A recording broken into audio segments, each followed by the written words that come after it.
Birds, welcome aboard.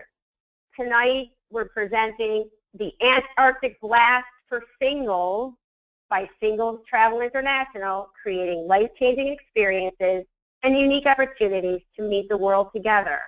Our special guest this evening is Ken Reedus from HURTIGRUTEN. Boy, that's a mouthful, Ken.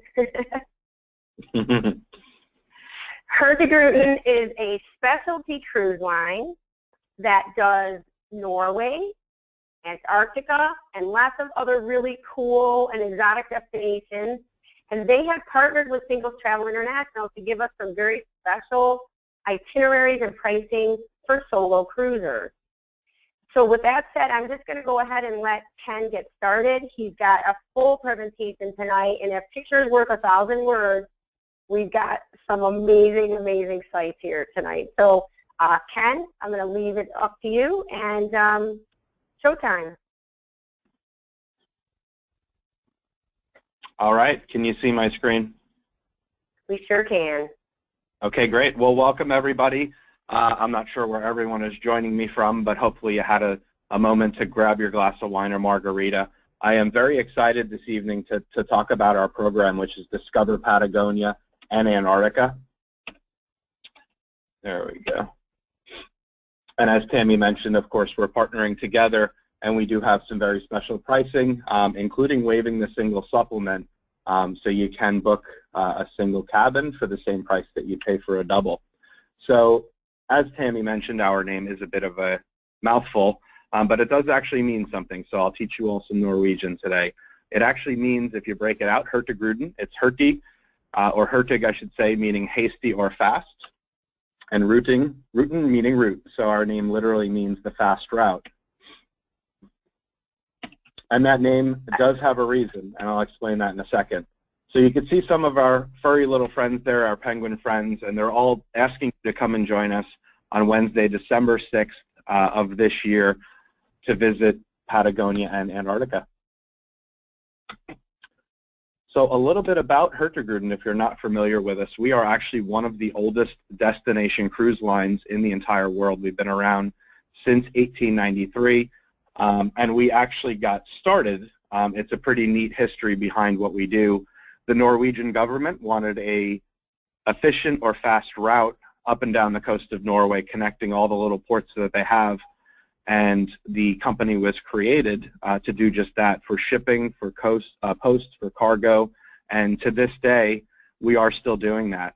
We visit 34 ports up and down the coast of Norway, and it all started with the rich fishing grounds along the Norwegian coast. And now, as Tammy mentioned, we travel all over the Arctic areas, up in the north to Greenland, Iceland, Spitsbergen, and of course down to Antarctica and Patagonia as well. A little bit more about HURTIGRUTEN, just to familiarize yourself with us. We are actually the biggest operator in the world when it comes to bringing passengers down to Antarctica. So you're certainly in good hands, not only with HURTIGRUTEN, but also with Tammy. We've won the Travel Age West Award for the best expedition cruise line. We've won awards for our best boutique cruise line, and then also for the best polar expedition operator and best shore excursion as well. So we work hard for these accolades, and we like to brag a little bit about them.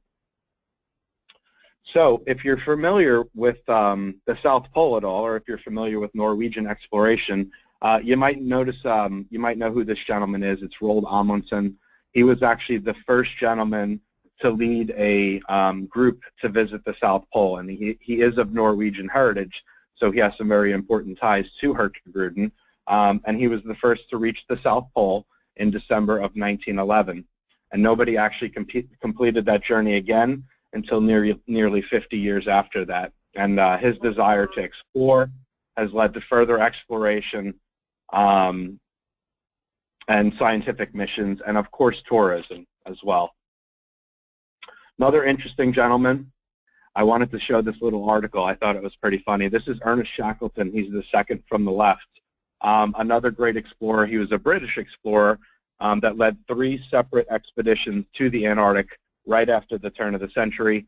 And I just love this ad. It says, "Men wanted for hazardous journey, small wages, bitter cold, long months of complete darkness, constant danger, safe return doubtful, honor and recognition in case of success." So could you imagine answering that ad in the paper and showing up at the dock one day? That really outshines the concierge description. That's our tour leaders on the different cruises. Everybody thinks it's an easy job, but it's not. But that looks a lot harder. Yeah, if this would be a nice ad to place in the paper if you're looking for new tour guides to take down there. So here's our program. It's Discover Patagonia and Antarctica, and the program actually starts just above the map in Santiago, Chile. We're going to fly from there. We'll have a charter flight into Punta Arenas, and then from there we'll be cruising the Chilean fjords around the Beagle Channel and around Cape Horn, down Drake's Passage, and then we'll be spending 4 full days in Antarctica doing landings and lots of fun stuff that we'll be talking about today. So our program, as I mentioned, starts with your international flight from wherever you're flying from into Santiago de Chile. It was founded in 1541. It is the capital of Chile. And here we're going to be staying at the Sheraton Santiago. It's a great hotel. It's very modern. And it is 12 minutes from the airport because we're only overnightting for one night, and we're going to be hopping on that charter flight the next day. But it's walking distance to all the best local points of interest in Santiago. And if you'd like to explore more of Santiago, of course, Tammy can set up any pre-night hotels right here at the Sheraton with you. So the next morning, we will wake up. We'll hop on the charter flight down to Punta Arenas.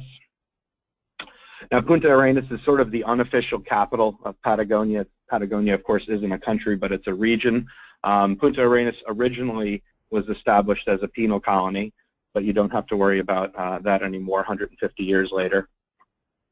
And then from there, this is where we're going to be boarding our ship. This is the MS Midnatt Sol, and that stands for the Midnight Sun in Norwegian. So now you've learned 2 Norwegian words.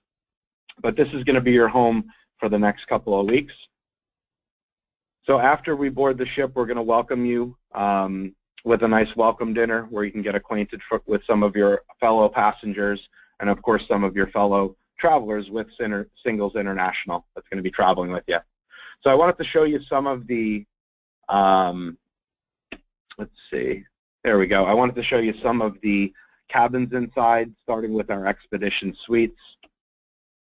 You can see they're quite luxurious. Moving down to our Arctic Superior rooms, our polar outside rooms, and then our polar inside rooms as well. And I believe Tammy only has 4 outside cabins left. Is that correct, Tammy?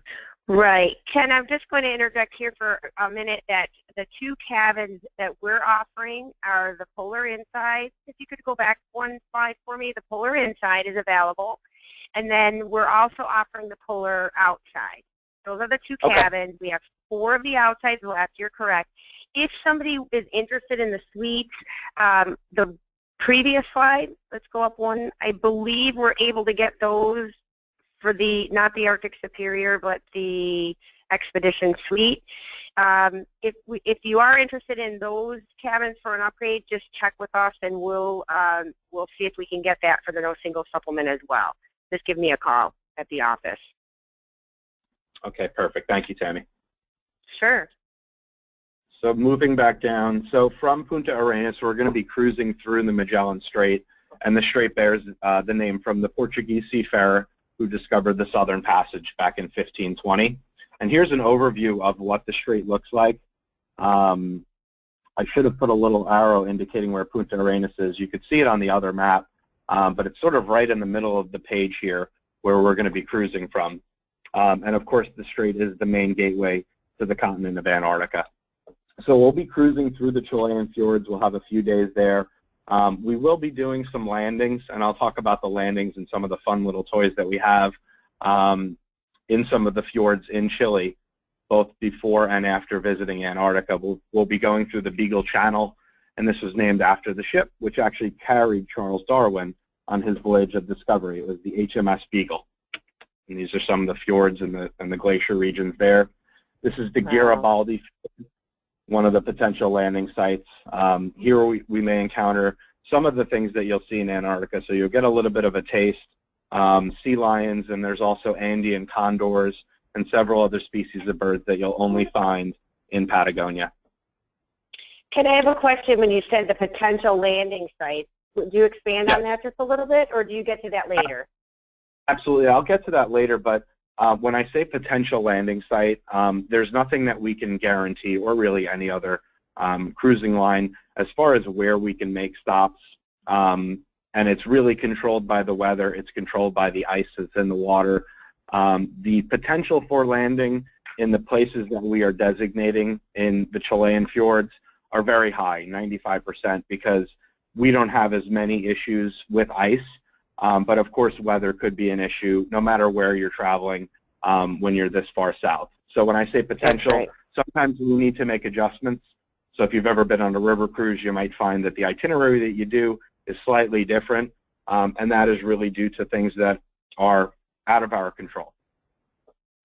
That's right. Okay, thank you.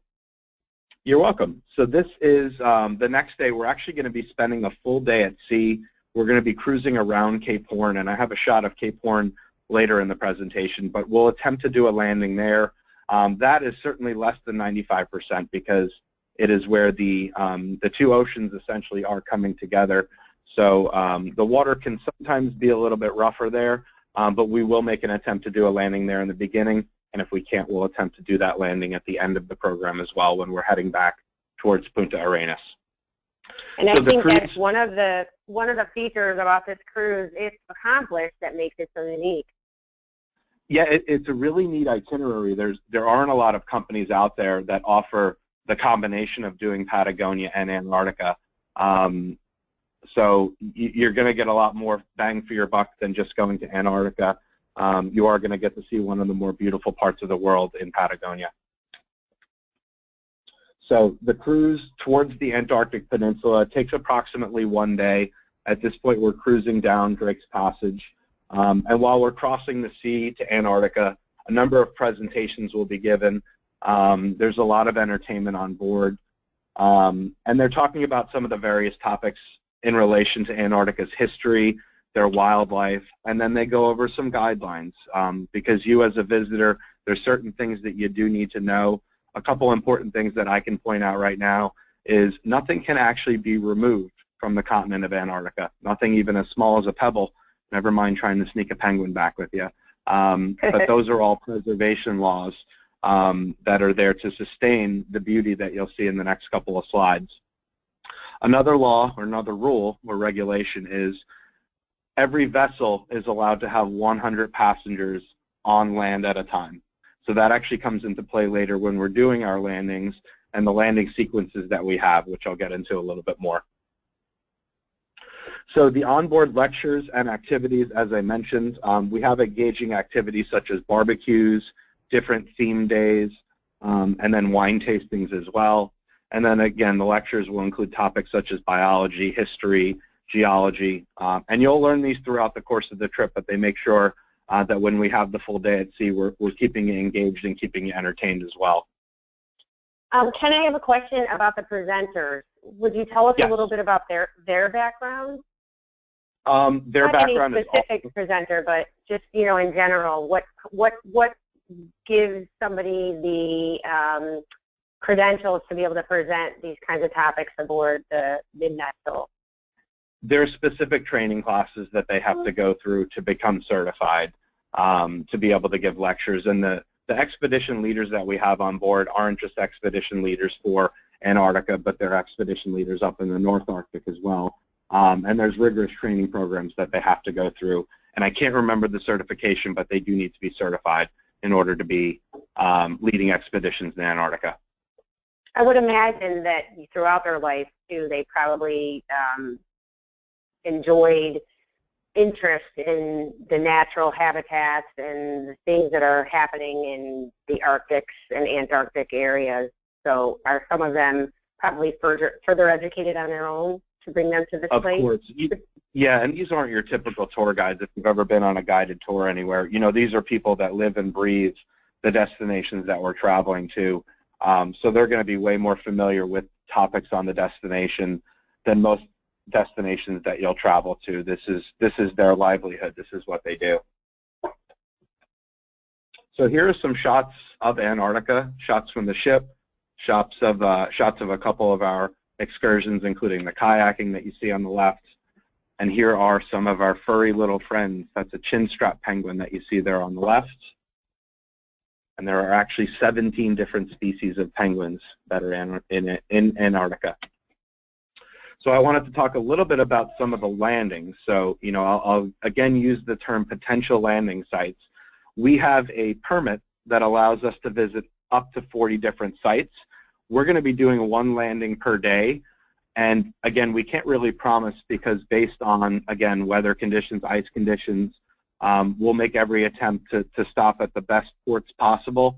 One of the neat ports that we actually make an attempt to stop at is Port Lockroy.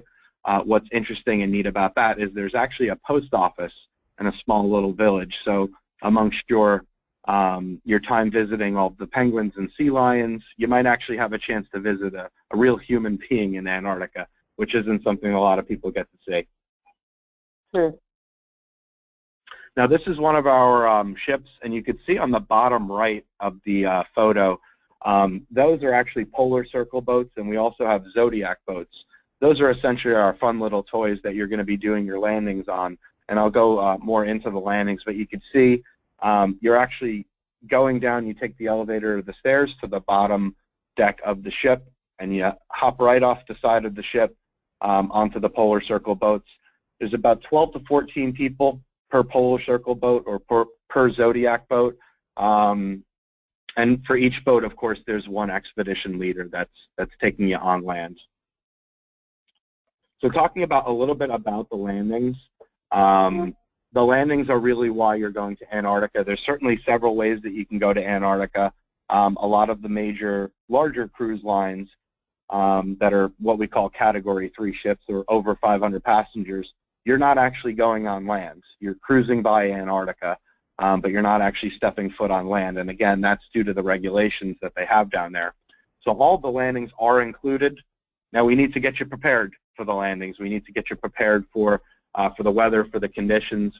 So we supply you with, of course, the boots. We supply you with some Arctic pants. I guess that's what you can call them. And then we also supply you this lovely HURTIGRUTEN jacket. This is actually right when you check in. We're going to supply you with this jacket. It's weather resistant. It's fleece lined. It's quite warm.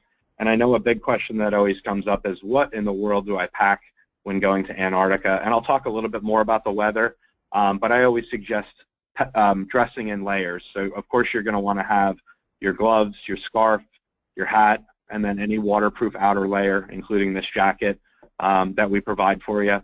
So you should be expecting when you're in Antarctica weather between the 30s and the 50s. Could be a little lower, could be a little bit higher. But one interesting fact about Antarctica is the warmest recorded temperature ever recorded on Antarctica was 63 degrees. So that gives you a good idea that, of course, it does get chilly, and we just want to make sure that you're prepared before you get there. I won't ask what the lowest recorded temperature was. Well, and you know, and we're traveling in their summertime. Of course, the seasons are reversed. So, you know, our winter, December, is actually their summertime, which is the only time that we travel down to Antarctica. I think if we sent you down there in their winter in July, you might not make it back. A little too cold for my taste. Good so again, point. here's some more shots. Here are some more shots of the landings. And then I mentioned earlier about the landing sequences. So when you get on board, they're going to make things nice and simple for you. Based on how many people are aboard the ship, you're going to get assigned a number, 1, 2, 3, 4. And based on that, it's going to determine what you're doing during certain days. So if you're group 1 on the first day, you might be the first to do a landing that day. And then maybe the second day, you'd rotate to the second group, the third group, and so on and so forth. There are other things that you can do, even though you were only allowed 100 people on land at a time. When you're not on land, we have people that are doing maybe kayaking or other excursions out on the water, but we also include ice cruising. So what ice cruising is instead of hopping onto the polar circle or zodiac boat and going onto land, we're actually cruising around the water. So there's no law that says you can't have X number of people in the water, and there is so much wildlife that you can see right from the boat.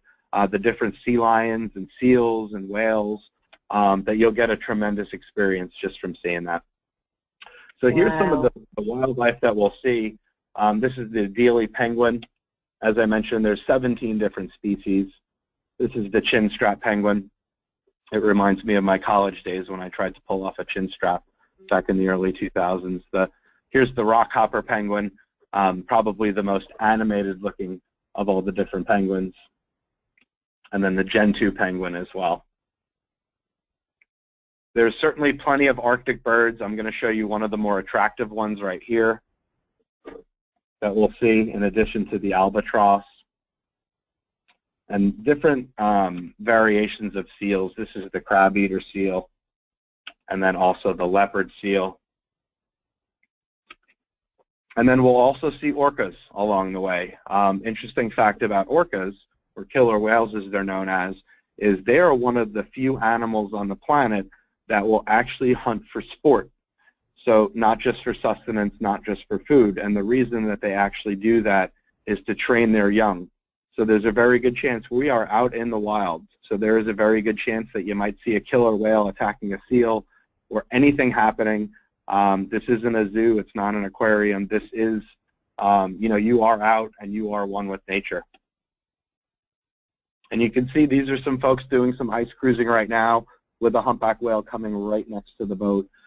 So you are right in the mix. You're right in the action. There are a ton of whales that you'll see throughout the program.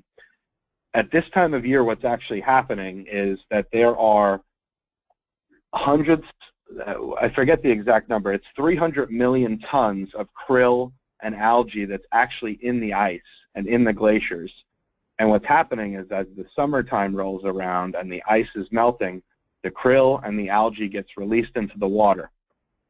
So with all that krill, with all that food and sustenance, the whales instinctively know to travel down to the southern hemisphere, and they've been recorded to travel as far as from Costa Rica, which is about 7,000 miles away from where they are in Antarctica, to basically have a smorgasbord.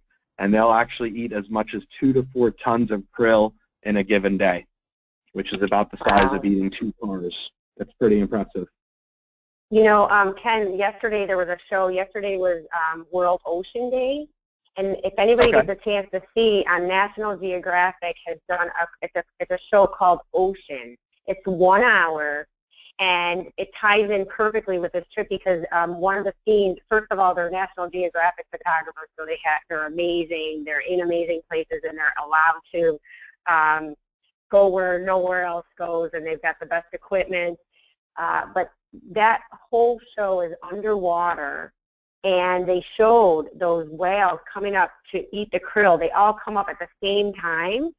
And I was thinking at that moment, wow, I'll probably never get to see something like this. This is just something that you can see on TV. But, and they showed the seals, the mom seals coming off the ice. And I thought, again, how did the cameraman get there? But you're saying that a lot of these things are visible right there within our eyesight.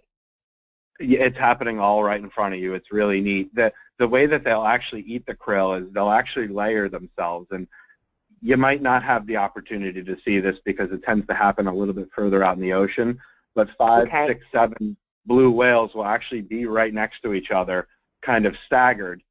And what will happen is the lead whale is actually eating all the krill, and the krill that they don't eat is getting kind of sent to the next whale behind them, and so on and so forth. We've had guests that have certainly seen that before, and you will see whales that are right up close and personal, like you mentioned. And there's also another really good documentary to get you prepared for the trip. It's called Frozen Planet. It's narrated by David Attenborough, who does all the other Planet Earth documentaries, which is the BBC show. They have some unbelievable footage as well on Antarctica. And it looks like this Minke whale is actually a tagged whale. You can see the green little tag on there, so they're tracking this whale to see its habits. And then, of course, we have the beloved giraffe, and then also the kangaroo. No, I'm only kidding. You guys can't be talking, so I'm just going to assume that you're all laughing right now as you're yeah. here. Surprise! Now I'll talk. So this is actually one of our Zodiac boats, and we use two of the different boats. The red ones that you've seen are our polar circle boats. If the ice is choppier, we'll actually use those polar circle boats because they have a rigid hull. They're designed for Arctic choppy water. If the water is a little bit more smooth, which is probably what you're going to experience in the regions that you're going to, we'll use these Zodiac boats right here for our ice cruising. And again, these are cruising around the different glacial regions and getting right up and close and personal with some of the wildlife. And this is what you're doing. Again, it's not a zoo. It's not an aquarium. You are right in the mix. And you're always going to get to shore. So when Tammy quotes the price, it's including all of these landings. They're not excursions. They're not separate. It is included with the price. You'll have an expedition guide included throughout. And on the actual ship, and he'll be traveling aboard with you as well, or I should say on land with you as well, is a resident photographer. So he is there to give lectures and different workshops throughout the voyage on how to capture the best picture while you're on the trip. And I'm assuming a lot of the people that will be attending this trip are probably pretty well traveled, and you like to take home some great memories, and we want to make sure that they're the best. And this is just a perfect screenshot of sort of that animation that I showed you earlier of different guests doing different things. We have some folks kayaking. We have some folks on the right there on the polar circle boat. And of course, there's some folks that are on board as well, either just getting back from a landing or preparing to do their landings. Here's some more shots of a little penguin colony. Another rule they say is the penguin always has the right of way. So keep that in mind. You're on their turf.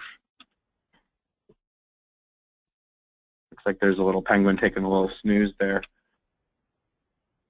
And we also give you the opportunity to join the Polar Bear Club. So this is certainly a once-in-a-lifetime opportunity. The idea is to not go swimming in the water for multiple hours or minutes. You hop in, you hop out. We give you a blanket, and then we get you back on board for some hot coffee or hot beverages. But it's certainly something interesting to cross off of your bucket list. I don't know how she looks so happy. I would be freezing if I was doing that. Yeah, she does. But, you know, on the last time we did the Antarctic cruise, and actually Max is on tonight. Hi, Max. He's a returner. This is his second cruise. And he may remember Anna. She's kind of a professional swimmer since high school, and one of her goals in life is to swim in every body of water. And so she went in, she swam. Oh, that's really neat. We actually had a group. This is a couple of years back, and they had traveled to every continent except for Antarctica. And on every continent, they actually had a pig roast. It was their thing. I don't remember what type of group it was, but they had a pig roast on every single continent. And they traveled with HURTIGRUTEN. And again, due to the regulations, we couldn't have a pig roast on land, but we did actually help them host the pig roast on the top deck of the ship, which was really neat. And I know it was a very memorable experience for them. It's super accommodating of you guys. Sounds good. So I was talking about bucket lists. So if I could think of the ultimate bucket list item to check off of your list, if it's not on it, put it on it. We actually have an excursion where you can spend a night ashore in the spirit of Roald Amundsen, and you can actually overnight in a tent. Now, the sun stays up pretty late, so you usually don't get into your tent until about maybe 9 or 10 p.m., and you're up at 4 or 5 a.m. when the sun is coming up. It's not about getting your 8 to 10 hours of sleep. It's about doing something really cool, and that's I don't know how many people that are out there that can actually stake claim to sleeping overnight in Antarctica. So we give you the opportunity to do that as well. We set up all the tents, the equipment, and then we give you some very thermal sleeping bags to sleep in. How about it, guys? You up for that? Who's ready? So after your experience in Antarctica, we are going to head back up north. We're going to travel back through the Drake's Passage, and I mentioned we'll be visiting Cape Horn. We'll attempt to do a landing there. And then we're going to be cruising back through the Chilean fjords. We'll visit Puerto Williams, which was founded back in 1953. and it was actually only the second settlement ever in Patagonia. It was the first settlement since 1587, and it's known as the world's most southern city.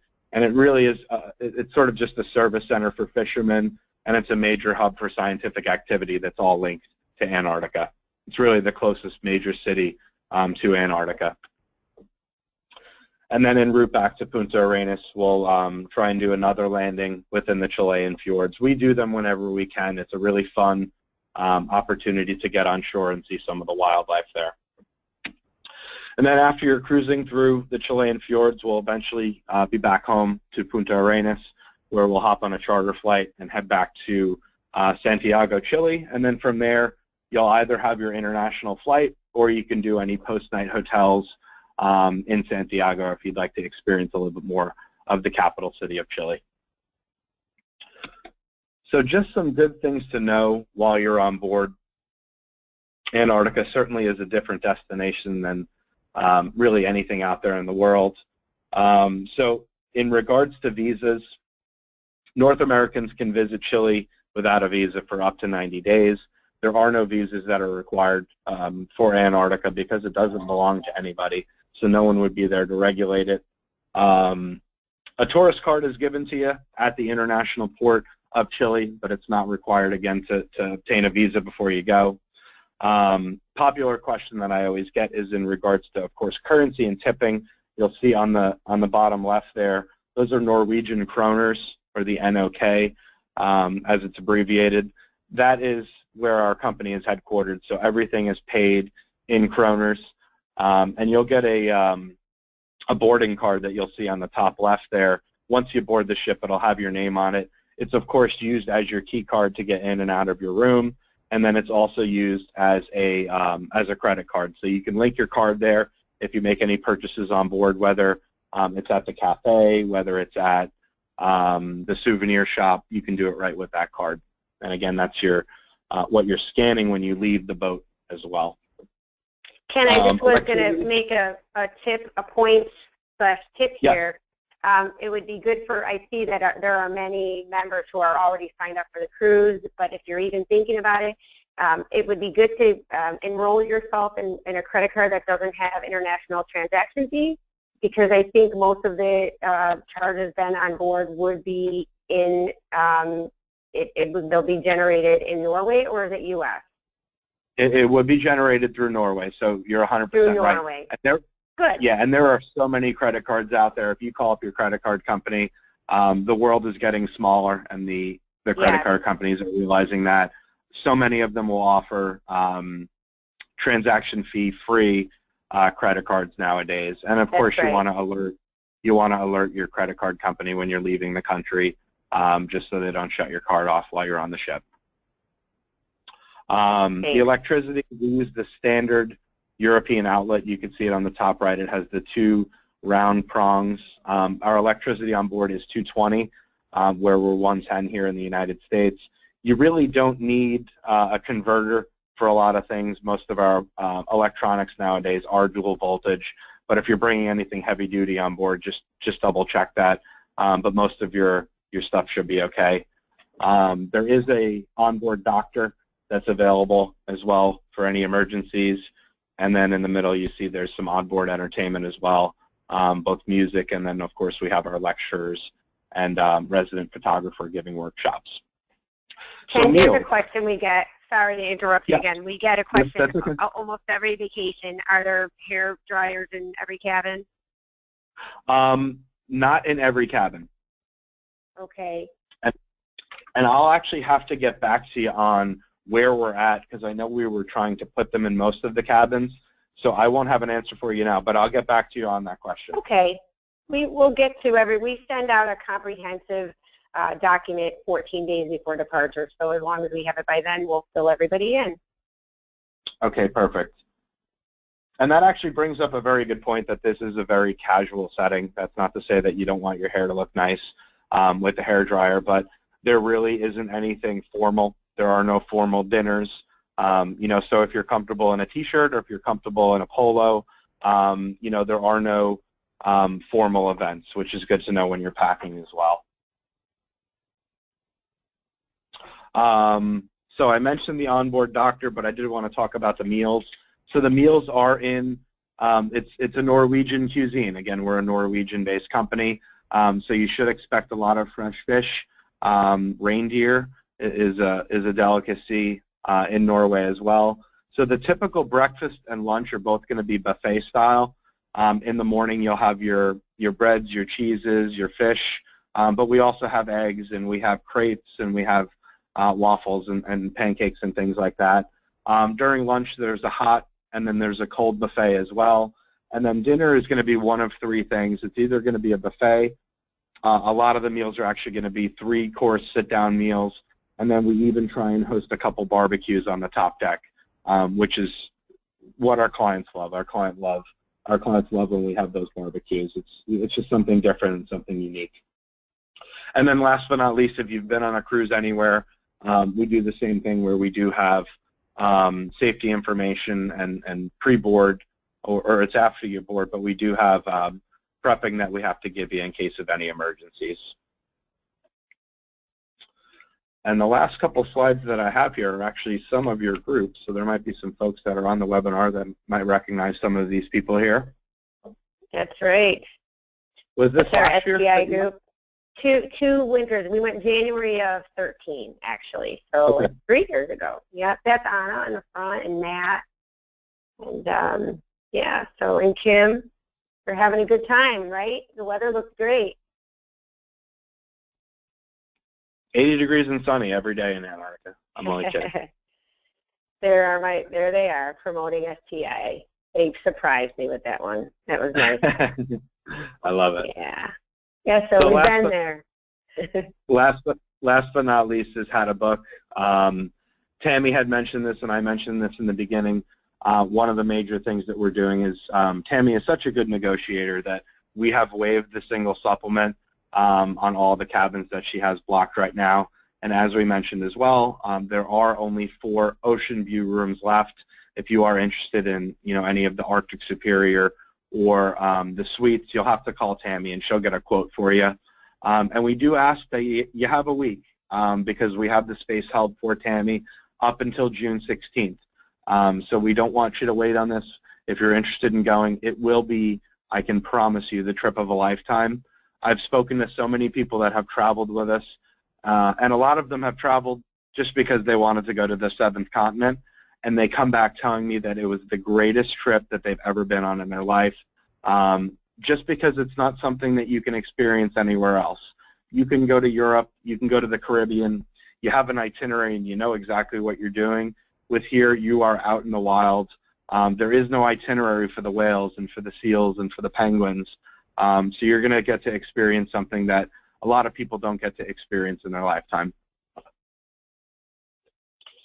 Thanks, Ken. It was very informative. I'm so thankful that you had actual pictures of all of the elements of the trip because it helps kind of put it together. When you first think about going to Antarctica, you may have imagined everybody thinks of a penguin, but the actual navigation, how we get there, what those vessels look like that we get off the boat in, how we land each day. Those were very, very helpful details, and also what to pack and how to prepare for the trip. I think it was very comprehensive, and we appreciate it.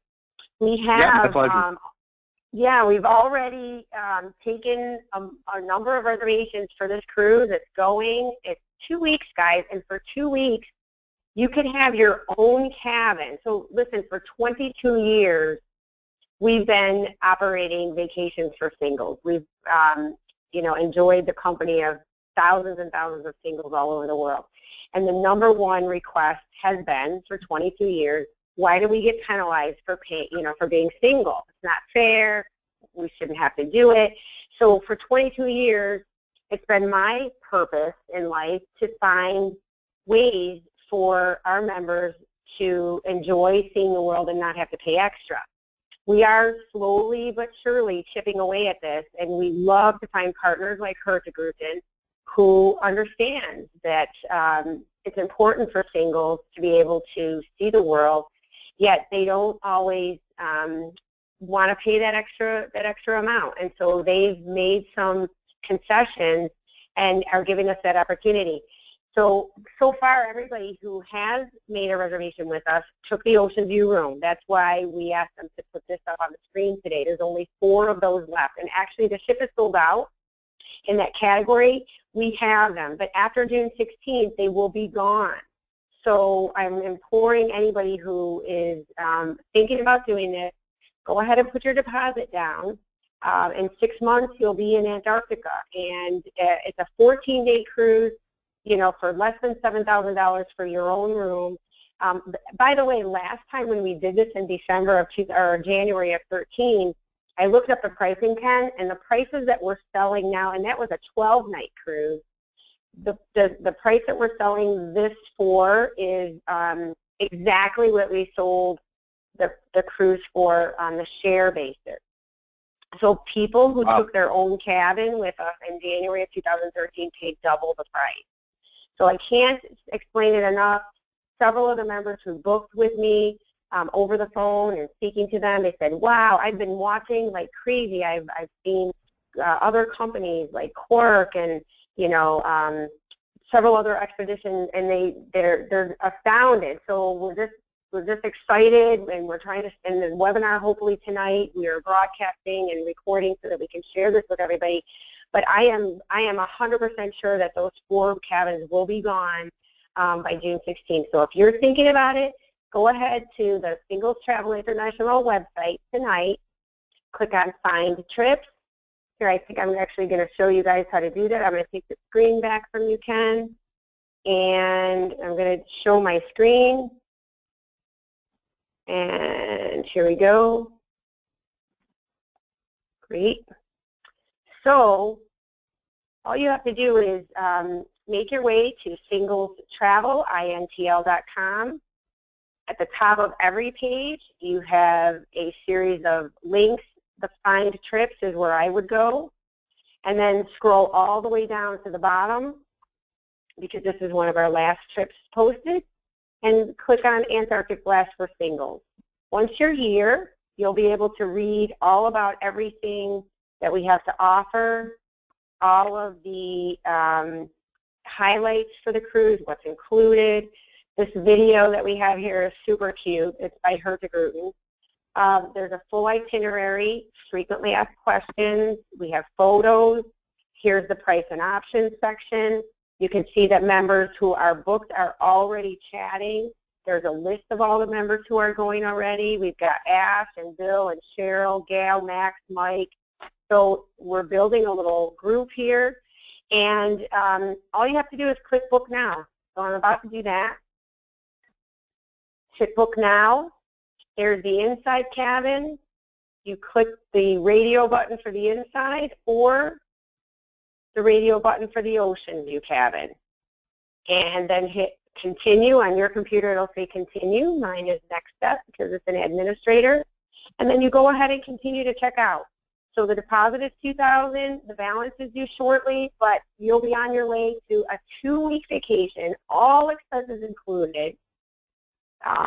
What do we have? A chance for up to 40 landings. We probably won't do 40. You can sleep outside in Antarctica, swim in the Antarctic waters, see amazing wildlife, do this in the company of other singles. You know how hard it is sometimes to take a vacation on a cruise, and you may be maybe you're the only single on board. At least with Singles Travel International, you know that you're in the company of other single, professional people who are interested in this kind of thing. They're interested in nature. They're interested in history and biology. They're interested in learning. So you'll be in great company, people in your own age range. We cater to baby boomers. So if I were you, I would just go ahead and click that Book Now button and get your deposit in so that you can join us on December 6th for our 2 weeks in Antarctica and Patagonia. Well, at this time, I'm just going to go see if we have any questions, Ken.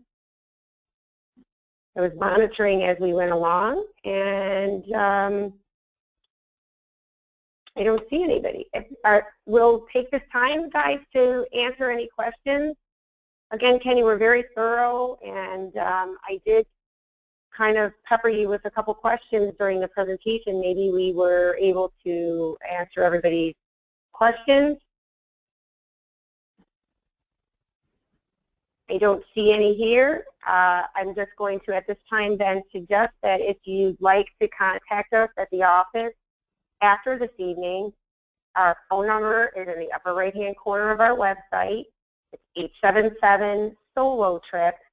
That's 877-765-6874, extension 703. You're also always welcome to click the Help button at the top of any page, which will bring you to our Help Center. You're welcome to call us, email us, or text us. If you click the email icon here, it'll set you up to send us an email. And if you're logged in, all of your pertinent information is there so we can respond to you promptly within 24 hours.